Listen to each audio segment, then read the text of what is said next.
Story 1. The Gas Station Night Shift. It was the summer of 2019. I was 20 years old and working the graveyard shift at a gas station just off a quiet highway. It was usually pretty dead between 1 a.m. and 5 a.m., so I mostly spent that time restocking shelves or staring at my phone. One Tuesday night around 2:30 a.m., the ding of the front door sensor rang out.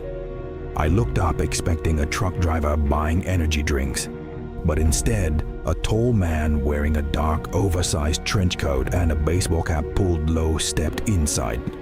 Even with the cape, I could see his eyes, wide, unblinking, and fixed right on me. He didn't pick up a basket or browse. He just walked slowly down the aisles, staring at me through the gaps between the shelves. Every time I made eye contact, he'd freeze and grin. A wide, unnatural smile that chilled me to the bone. After about 10 minutes of this creepy behavior, he bought a single bottle of water, paid in cash without saying a single word, and walked out into the pitch-black night. I felt a wave of relief, but it didn't last long. About 20 minutes later, I noticed something moving near the side window outside. I leaned over the counter and realized the same man was standing right outside, staring through the glass, whispering something to himself. I panicked and immediately locked the front entrance from the register console. The moment he heard the door lock, his posture changed.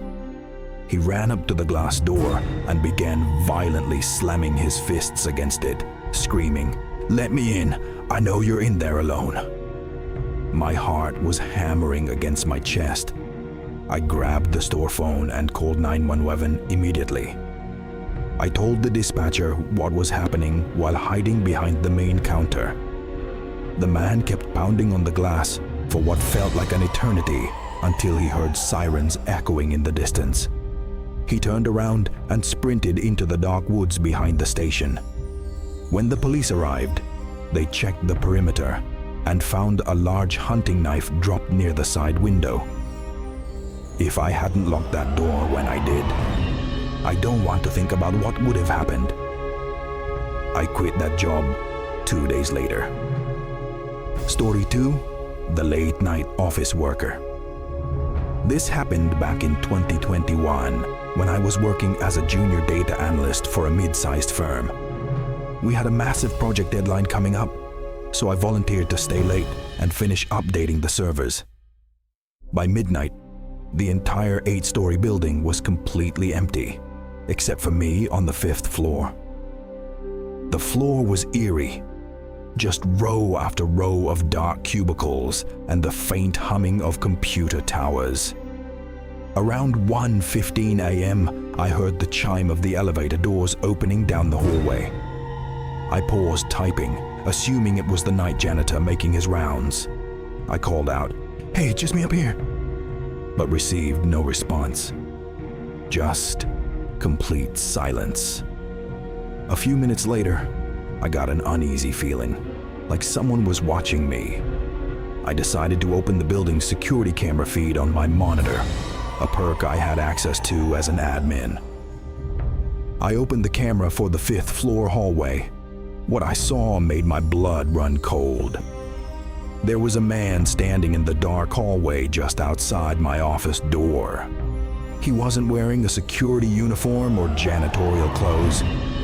He was in dirty, ragged street clothes, holding a heavy iron wrench in his hand.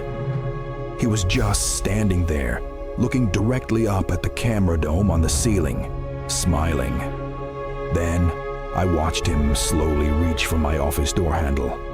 I locked my office door from the inside just a second before the handle jiggled.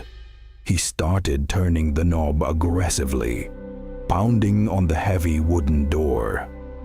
I squeezed myself under my desk, trying not to make a sound as tears streamed down my face, and dialed 911. I stayed under that desk, listening to him hit the door. until I heard the elevator ring again and the sound of police shouting on the floor.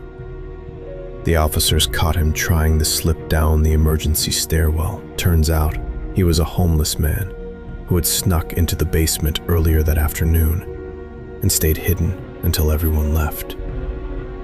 To this day, I can never work late in an empty office alone.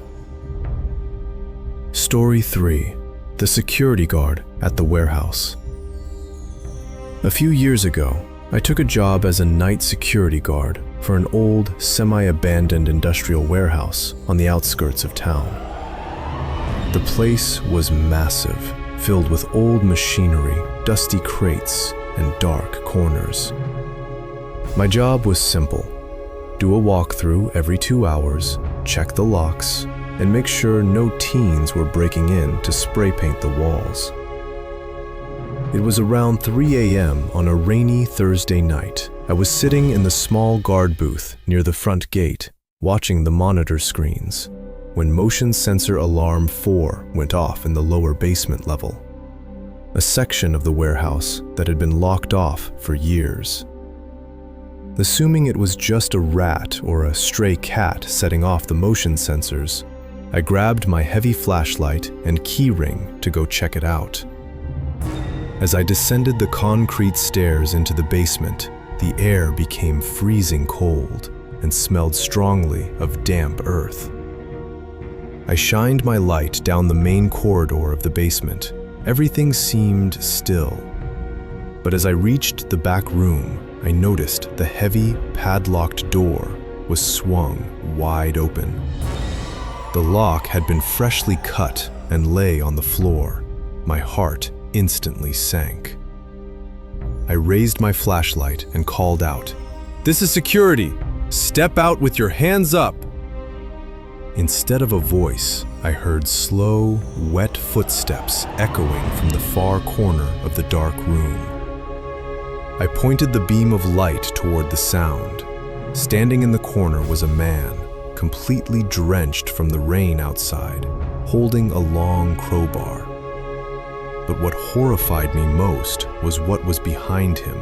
He had set up a makeshift sleeping bag, dozens of photos of M.E. taken from outside the guard booth taped to the wall, and food wrappers. He had been living down there, watching me for weeks. To wrinkle his face, he lunged toward me with the crowbar, screaming hysterically. I couldn't hesitate. I turned and sprinted back up the concrete stairs as fast as I could, slamming the heavy 4-door behind me and jamming a metal pipe through the handle to lock him inside. I ran to my booth and called the police. It took 3 police cars to finally subdue him. It turns out he was an escaped convict who had been hiding in the warehouse's forgotten basement level and tracking my shifts. I turned in my badge the very next morning and nervous to about a night shift job again.